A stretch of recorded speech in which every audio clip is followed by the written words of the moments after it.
Shalom pessoal, Rabino Jacques. Hoje é domingo de Páscoa. Eu estou aqui esperando para me encontrar com alguém. E aí me ocorreu, estou no meu carro falar nisso. E aí me ocorreu que, quem sabe, seria relevante compartilhar um pensamento que eu tenho sobre Páscoa. A Páscoa é, sem dúvida, tanto a Páscoa como o Pessach são, sem dúvida, a festa mais importante, a celebração mais importante do cristianismo e do judaísmo. Eu acho que são o essencial, né? Ou seja, Pessach, a liberdade, e a Páscoa, para os cristãos, a ideia de que da ressurreição de Jesus, de que os ideais do cristianismo podem se perpetuar, né? E, de fato, os cristãos têm tido muito mais sucesso que nós judeus. Obviamente, tudo que eu vou dizer aqui, obviamente, é num contexto colaborativo e para o bem. Não quero ofender ninguém. E se você se ofender, sabe o quê? Cai fora, meu. Coloca comentário besta. Faça seu próprio vídeo, não coloca comentário besta no meu, tá? Então, o negócio é o seguinte. Vou começar com o básico. O básico é o seguinte: qual é a diferença entre o rabino e o bule de café? Fácil. O rabino é de muita fé, o bule é de pouca fé. Já viu que eu não vou ganhar a vida como humorista, né? Mas eu devo deixar claro que eu sou uma pessoa de muita fé. O que eu não sou, quer dizer, eu tenho uma fé enorme nos valores religiosos. De fato, não só do judaísmo, todas as religiões que têm a possibilidade de, enquanto filosofias, de modos de vida, melhorar a vida das pessoas, tá? O que eu não sou é fundamentalista. Fundamentalista é aquele que acha que o que o texto diz é exatamente a verdade. É exatamente, quer dizer, até é verdade, mas é um outro tipo de verdade, porque há dois tipos de verdade, né? Em grego se fala de mitos e logos. Logos vem de lógica, que é algo que realmente, uma verdade que realmente aconteceu, e mitos vem de mitologia, para mitologia vem de mitos, que tem a ver com uma verdade que não necessariamente ocorreu, mas é verdade. Por exemplo, dá dois exemplos. Um é as fábulas do Esopo, que na verdade tem a formiga e a cigarra, não sei o quê. Nós sabemos que a formiga e a cigarra não tem essa relação, mas a lição que vem por trás dela é verdade, né? Apesar de não haver uma formiga e uma cigarra conversando. Ou um outro mito seria: menino, não coloca os dedos na tomada que você vai levar um choque. Até que o burro do menino não coloque os dedos na tomada e leve o choque e aprenda que é verdade, é mitos. Se ele fosse inteligente, aí a hora que ele coloca os dedos na tomada e ele toma o choque, vira logos. Se ligou? E se ele fosse realmente inteligente, ele aprenderia do mito, sem ter que meter o dedo na tomada, tá? Então, qual é a questão aqui? A questão é a seguinte: eu tenho vários amigos, alguns dos meus melhores amigos são pastores e padres. E se vocês acham que eu sou escroto aqui, você não tem ideia como que eu sou com eles. Porque eles são pessoas inteligentes, pessoas que eu gosto, pessoas que sabem que eu quero o bem deles, né? Então, eu faço perguntas, né? Mas como é isso? Mas vamos ver aí. Como é que é esse negócio da Virgem Maria? Como é que é esse negócio da ressurreição? Como é que pode, se tem 4 histórias diferentes da mesma ressurreição, né? Voltando ao fato que o dia de hoje, né, que é o dia da ressurreição, a Páscoa, é, na minha opinião, na opinião de qualquer pessoa que se pôr a pensar, o dia formador do cristianismo. O cristianismo deriva do que aconteceu no dia da Páscoa, né? Que Jesus supostamente, né, reapareceu, né? Os eventos relacionados com esse evento, né? Então, mas aí eu pergunto, mas como é que pode ser, se você está me contando uma história tão importante, como pode ser que tem 4 pessoas contando a mesma história e contam de uma maneira diferente? Só por lógica, significa que 3 estão errados e um está certo, no melhor dos casos. no pior dos casos, os 4 estão errados. Se tivesse uma história só, seria diferente. E fique claro, novamente, não estou tentando diminuir o cristianismo. Pelo contrário, você já vai perceber. Estou afirmando os valores do cristianismo. Você vai ver. Então, aí, quanto mais eu aperto um dos meus amigos, no final, o que ele me disse foi o seguinte. Falou, olha, Jacques, primeiro, para encher o saco.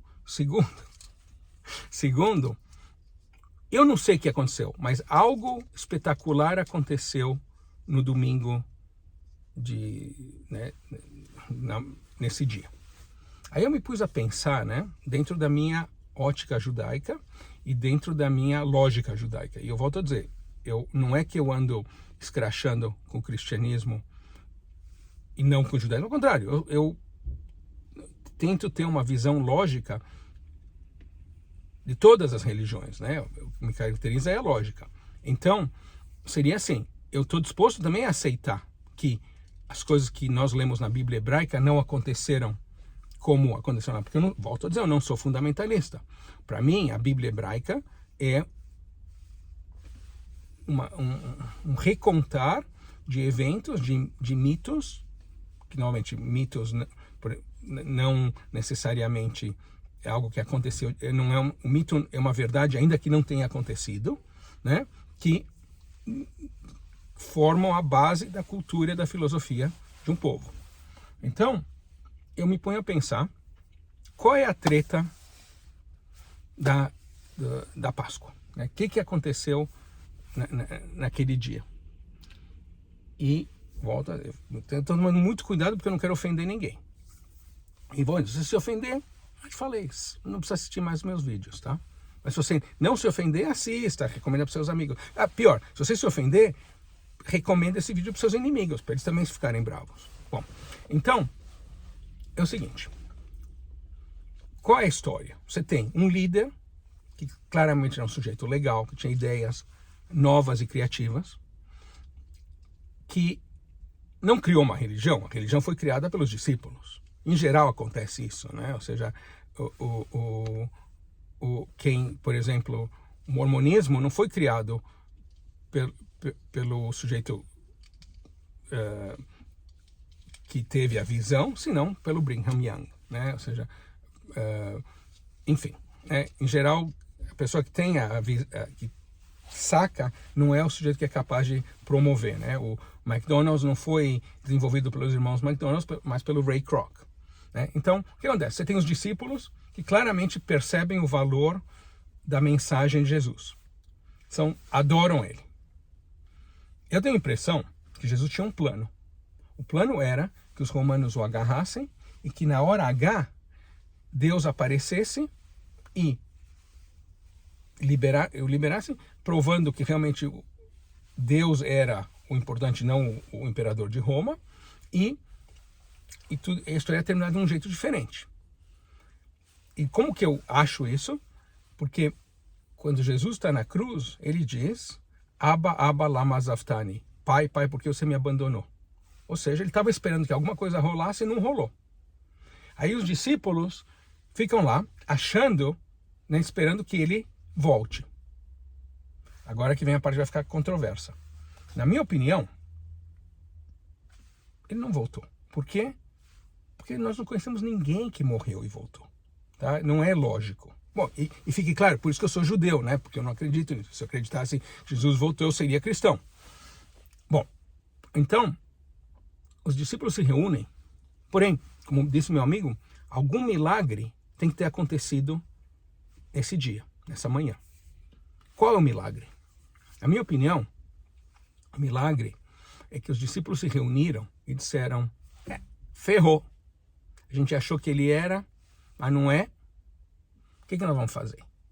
E acho que eles decidiram, essa é a minha visão judaica, e é um plano ótimo, que de fato funcionou, porque tem mais de 1 bilhão de cristãos no mundo hoje, Então, vamos contar essa história, vamos mudar um pouco os fatos e de fato dizer que ele voltou. Porque dessa maneira, apesar de que ele morreu, ele não é importante. Importante é a mensagem. Em geral, na vida, o que é importante não é você, não é eu. É a mensagem, é o resultado dos teus atos. que influência os teus atos têm. Então, nós vamos contar essa história que ele voltou e depois desapareceu de novo. Dessa maneira, a gente consegue manter o mito, né? Normalmente, o mito não é mentira. O mito é uma verdade alternativa, uma verdade que não se realizou ainda. A gente consegue manter o mito e consegue manter a mensagem de Jesus viva, e dessa maneira ele vai viver também, né? Através da mensagem.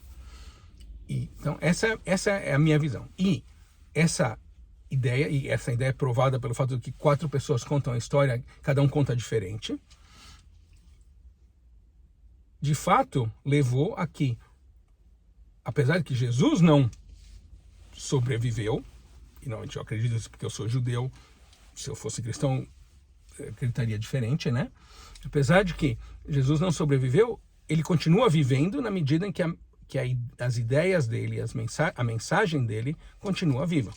E de fato eu diria que o cristianismo é desde o meu ponto de vista judaico, é uma maneira de continuar perpetuando os valores deles, valores essencialmente judaicos, e não porque ser judaico é melhor, porque ser judaico que vem da mesma fonte, né, que vem de Deus, os valores de igualdade das pessoas, de justiça, de caridade, etc. O cristianismo continua perpetuando eles até hoje, né? Obviamente, como todas as religiões, todos os grupos, há perversões, há desviações, há pessoas que fazem coisas que não deveriam fazer. Isso acontece em todos os grupos, mas eu acredito que essencialmente o cristianismo não só é bom, ele é positivo. Já que o judaísmo não é uma religião proselitista, né, que anda tentando converter os outros, eu fico contente que os cristãos pelo menos façam isso, que continuam crescendo, e eu espero que continuem crescendo mais ainda, tá? Portanto, é isso. Desejo para você uma feliz Páscoa. E o último comentário que eu vou fazer é que, obviamente, eu sou judeu, não sou messiânico, ao contrário, tem vários vídeos sobre isso, falando contra. Porém, eu tenho que admitir que essa época do ano talvez é uma das poucas nas quais eu acho que ser cristão de fato é melhor. Porque compara a matzá, que é basicamente farinha, né? Você come a matzá abrindo a caixa, não abrindo a caixa, tem o mesmo gosto. Compara isso com ovo de Páscoa. Porque eu lembro que eu tinha sempre inveja dos cristãos. Ovo de Páscoa é ótimo. Bom, do jeito que estiver celebrando, espero que você tenha um dia feliz, um dia de reflexão. Feliz Páscoa ou Chag Sameach Pesach. Tudo de bom. Tchau.